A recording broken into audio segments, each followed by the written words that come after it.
Selamat pagi semuanya. Perkenalkan, saya Vios Richard Aka dari kelas 10 di KVA. Pada saat hari ini ya, tanpa basa-basi saya akan memulai saja. Karena kalau basi sudah pasti dibuang. Kan sayang, orang selucu saya dibuang. Jadi berhubung ini Hari Sumpah Pemuda, jadi pada 19 Oktober 1928, saya ingat coy.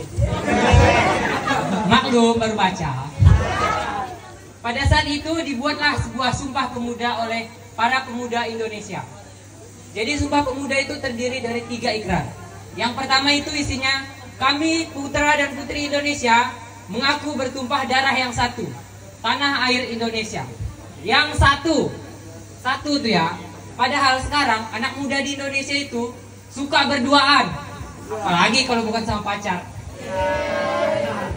Bahkan nih Bapak Ibu, kalian tahu di jam sekolah itu banyak yang berduaan, bucin-bucinan di jam pelajaran Bu, di jam sekolah. Bayangkan Bu, pernah sampai suatu saat saya sampai sakit perut. Kenapa coba? Saya belum makan paginya. Ya begitulah, karena saya belum makan sakit perut ya. Setelah itu ada ikrar yang kedua. Kami putra dan putri Indonesia mengaku berbangsa yang satu, bangsa Indonesia, berbangsa yang satu. Tapi di zaman sekarang itu anak-anak Indonesia itu lebih suka orang-orang luar negeri dan tidak mengakui negaranya. Contoh yang cewek-cewek ini ya, cewek-cewek dulu. Kalau udah bahas tentang cowok-cowok luar negeri, semisal cowok Korea, wis pasti ngomongnya, weh itu cowok saya tuh nanti jadi suami saya. Kalau udah jadi suami, otomatis dia ikut suaminya dong ke luar negeri dan tidak di Indonesia lagi. Ya itu pun kalau aja sih.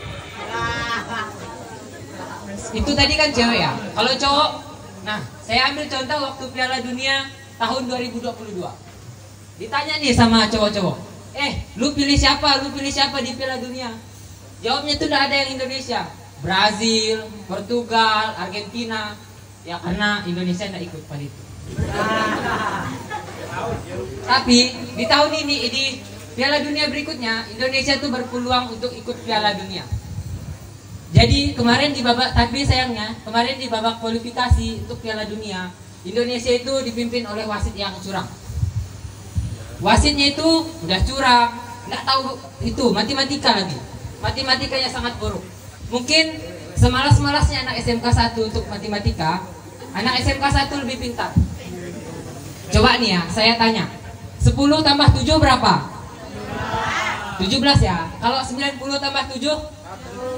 Nah, kalau menurut wasitnya pada saat itu 90 tambah 7 itu sampai kapanpun kalau negara lawan Indonesia menggolkan satu lagi, di situ barulah dia hasilnya.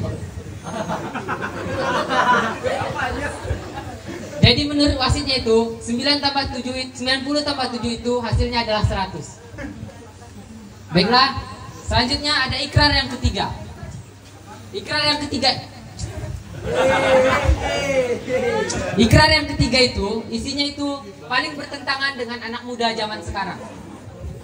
Bayangin aja isinya itu, kami putra dan putri Indonesia mengaku berbahasa yang satu, bahasa Indonesia. Tapi anak muda zaman sekarang itu bahasanya udah banyak yang keluar dari bahasa Indonesia. Maka anak sekarang itu kesenggol aja dikit, kesenggol gini, wih langsung ngomong. Gila lu ya. Maaf ya Pak Bu. Oke, baiklah. Sumpah Pemuda pada tahun ini tuh mengambil sebuah tema, yaitu maju bersama Indonesia Raya.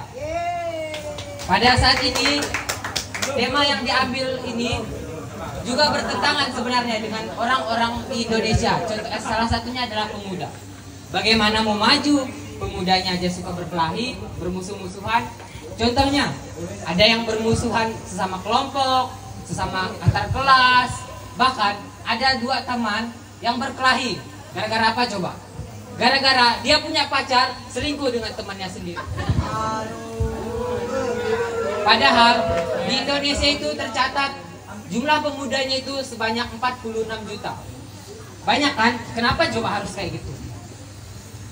Jadi karena jumlah pemuda yang sebanyak itu, saya jadi teringat dengan satu hal. Tapi materi saya ini sudah keduluan. Ya biasa, orang-orang jelek kayak saya itu emang suka diduluin. Jadi dulu Soekarno pernah berkata, berikan saya 10 anak muda maka saya akan guncangkan dunia. Itu zaman dulu. Kalau zaman sekarang, kalau ada 10 anak muda berkumpul, udah parboy gini. Oke, sekian dari saya ucapkan terima kasih. Terima kasih kepada Tias yang telah memberikan penampilan yang sangat